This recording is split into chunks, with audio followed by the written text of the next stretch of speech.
دیکھیں، حالات تو وہ ہیں جو 50 سال سے چل رہے ہیں، اور بدقسمتی سے اس ملک کا یا ریاست کی جو پالیسی ہے، اس پالیسی کی وجہ سے کچھ لوگ کمپرومائزڈ ہیں، اور کچھ لوگ کمپرومائز کا مطلب یہ نہیں کہ نظام والے، عام عوام اس پالیسی کی وجہ سے کمپرومائزڈ ہے۔ پھر لوگ کہتے ہیں کہ ملک کے لیے 50,000 لوگ 60,000 لوگ سال میں مرے تو کوئی بڑی بات نہیں ہے۔ پھر لوگ کہتے ہیں کہ اگر ایک جوان شہید ہوتے ہیں تو اس کی جگہ لاکھوں لوگ تیار ہیں بھرتی ہونے کے لیے۔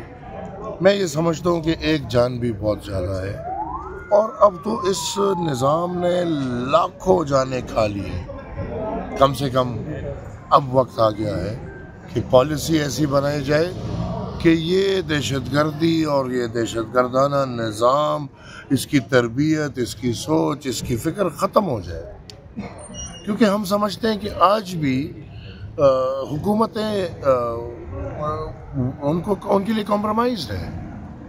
ہم نہیں سمجھتے کہ پی ٹی آئی میں اتنی فوقیت ہے کہ وہ دہشت گردوں کے سامنے کھڑے ہو جائے۔ ہم نہیں سمجھتے کہ پی ٹی آئی یہ ارادہ بھی کر سکتی ہے، کیونکہ گٹھ جوڑ ہے۔ 12 سال سے آپ دیکھیں پختونخوا میں دہشت گرد اور تحریک انصاف جڑے ہوئے ہیں۔ ادھر وفاق میں ہمیں وضاحت چاہیے۔ کیا یہ وہی نظریہ ہے کہ جو کہتے تھے کہ پنجاب میں نہ آئے، پختونخوا میں خیر کرے، جو کرنا ہے کرے؟ کیا یہ وہی نظریہ ہے جو اپنے ساتھ پنجابی طالب کو باقاعدہ گھماتے تھے اور آپ میڈیا والے ہمیں دکھاتے تھے؟ لہٰذا میں سمجھتا ہوں کہ بہت ہو گیا، اس کا خاتمہ ہونا چاہیے۔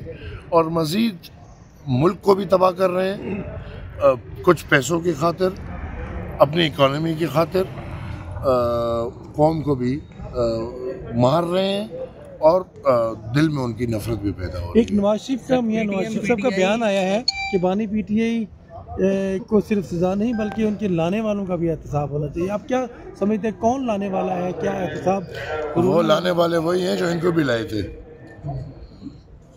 تو احتساب دیکھیں، ہمارے مطلب ہم سمجھتے ہیں کہ 1 گھنٹے ہماری آنکھیں کھلی ہو جائے احتساب ہو جائے، اگلے گھنٹے ہماری آنکھیں بند ہو جائے احتساب نہ ہو، ایسا نہیں چلے گا۔ وہ ہم کہتے ہیں نا کہ آپ ایک انگلی دوسری طرف پوائنٹ کرتے ہو تو 3 انگلیاں آپ کی طرف پوائنٹ ہوتی ہیں۔ اگر لانے میں ہو تو میں بالکل کہتا ہوں کہ پھر روز اول سے فیکٹ اینڈ فائنڈنگ کمیٹی بنائیں۔ سب سے پہلے پاکستان میں جو زیادتی ہوئی ہے، وہ جب 14 اگست سن 1947 کو پاکستان آزاد ہوتا ہے تو 2/3 اکثریت کی حکومت کو گھر بٹھایا جاتا ہے اور قیوم خان کو 1/3 پہ لے کے حکومت دی جاتی ہے۔ تو پھر تو وہاں سے شروع کریں، اور جو موصوف کہہ رہے ہیں تو وہ اپنا بھی کہیں۔ انشاءاللہ میں تو کب سے کہہ رہا ہوں، آپ کو بھی 8-10 سال بعد اگر ابھی سمجھ نہیں آ رہی تو سب کو 8-10 سال بعد سمجھ آ جائے گی۔ ان کا اپنا ہر ایک کا ہسٹری ہے، اور یہ جڑے ہوئے ہیں۔ آج بھی یہ کل سے دیکھیں آج جڑے ہوئے ہیں، اور آج تو بہت واضح جڑے ہوئے ہیں۔ واٹ از محمود خان صاحب ڈوئنگ؟ میرے بڑے بزرگ ہیں، لیکن اس کا تو سارا کام وجہ سے کیوں محمود خان عمران خان صاحب کو چھڑانے کی کر رہے ہیں؟ کس بنیاد پہ آپ نے نہیں تو وہ تو پی ٹی آئی کے ساتھ ہو گیا نا، ایک ہو گیا نا، اور وہ کھلے عام کہتے ہیں کہ میں تحریک طالبان افغانستان کا وزیر خارجہ ہوں۔ تو دیکھیں اس میں بڑی باتیں ہیں، لہذا تفصیل پہ نہیں جاتا۔ اگر کبھی تفصیل سننا ہے تو انشاءاللہ بیٹھ کے تفصیلات بات کر لیں گے۔ ہماری بات ہوتی ہے ایک آئیڈیا دینا، ریسرچ کرو انشاءاللہ۔ اچھا یہ بتائیے گا سر، کے پی کے میں اللہ خیر کرے، کوئی جھوٹ تو نہیں ہے۔ پاکستان تو روز اول سے یہی ہو رہا ہے، بس کرپشن ہے اور کرپشن ہے اور کرپشن ہے۔ میرے خیال میں ابھی بھی تعداد بڑے کم ہے۔ اچھا سر، کے پی کے میں الیکشن ہوا ہے، نواز شریف کہتے ہیں کہ کارکردگی کو ووٹ ملا ہے۔ نہیں، کارکردگی آپ کو نظر آتی ہے نواز شریف کی؟ سر اس حکومت کی سر کارکردگی آپ کو نظر آتی ہے؟ سر خیبر پختونخوا سر، میں نے سنا کہ خندقیں کھودی گئی، اور اس خندقوں کے اندر کیا ہوا؟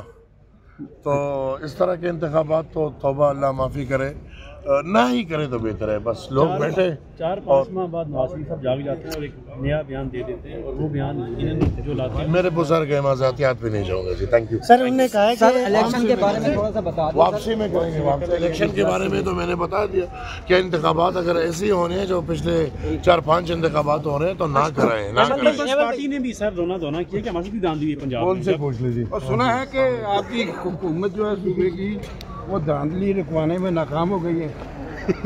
کروانے میں رکوانے میں